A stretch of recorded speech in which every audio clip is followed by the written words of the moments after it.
الدين رأس المال فاستمسك به فضياعه من أعظم الخسران. بسم الله الرحمن الرحيم. الحمد لله رب العالمين، والصلاة والسلام على نبينا محمد وعلى آله وأصحابه أجمعين، وبعد.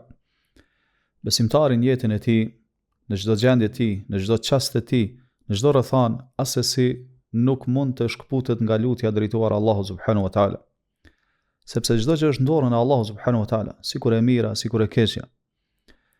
Dhe lutja drejtuar Allahu subhanahu wa taala duhet të ketë hise dhe pjesë më shumë në jetën e besimtarit kur ai përballet me vështirësi të mëdha, kur përballet me sprova dhe kriza të ndryshme, kur përballet me dobësi të ndryshme.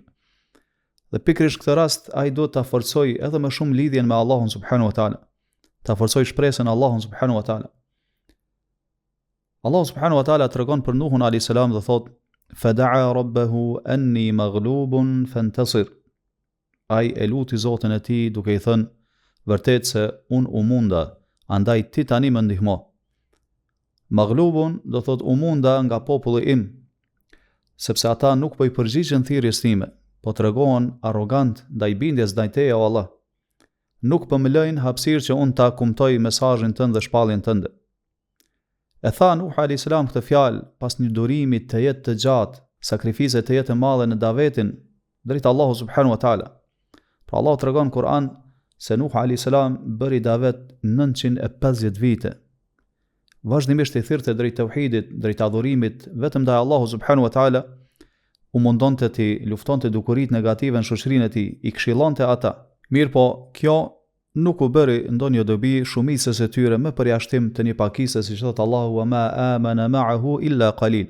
Dhe vetëm një grup i vogël njerëzish i besuan atij. Dhe kur Nuh alayhis salam i humbi shpresat se ata do t'i përgjigjeshin thirrjes së tij, dhe ju shfaq qartazi arroganca e tyre, rebelimi i tyre ndaj Allahu subhanahu wa taala dhe këmbgulja e tyre në devimin në cilin ishin, në këtë pikë ai e luti Allahun subhanahu wa taala që Allahu ta ndihmonte kundër tyre dhe tha: "Fantasir." Andaj ti o Allah më ndihmo ndaj tyre. Pra hakmerru për mua ndaj tyre. Pastaj Allah subhanahu wa taala përmendi në këtë sure se si Allah subhanahu wa taala i vërshoi ata me ujë dhe tha: "Fa fatahna abwaba as-samaa'i bima'in munhamir." Dhe ne i hapëm dyert e qiellit me ujë të rrëmbyshëm e të vrullshëm. Padyshim se lutja drejtuar Allahu subhanahu wa taala është ngushëllim për besimtarin gjatë provave, gjatë krizave. Është shkak që besimtari të del nga gjendjet e rënda të vështira. Është shkak që Allahu ta shpëtoi besimtarin prej krizave të ndryshme. Lutja drejtuar Allahu subhanahu wa taala t'jep prehje dhe qetësi gjatë vështirësive. Thot pejgamberi sallallahu alaihi wasallam: "Ad-du'a'u huwa al-ibada." Lutja drejtuar Allahut është pikërisht adhurimi kryesor, pra thelbi i adhurimeve ndaj Allahut subhanahu wa taala. Lutja drejtuar Allahut t'jep fuqi. Lutja drejtuar Allahut është armë me cilën ti e lufton nefsin tënd, e lufton shejtanin, e lufton edhe armikun tënd. Lutja drejtuar Allahut subhanahu wa taala gjithmonë është fitimtare dhe kur nuk mposhtet.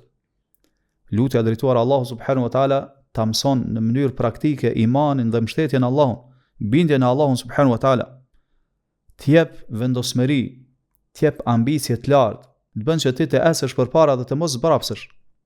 Të bën që ti të kesh lidhje të fortë me Allahun subhanahu wa taala. Dhe padyshim që ti kur vazhdimisht e lut Allahun subhanahu wa taala, ta dish se do të jesh fitimtar, do të jesh i lumtur, sepse je mbështetur në Allahun subhanahu wa taala, andaj nuk mungon pastaj as ndihmë Allahut subhanahu wa taala. Allahu thot: "Wa qala rabbukum ud'uni astajib lakum."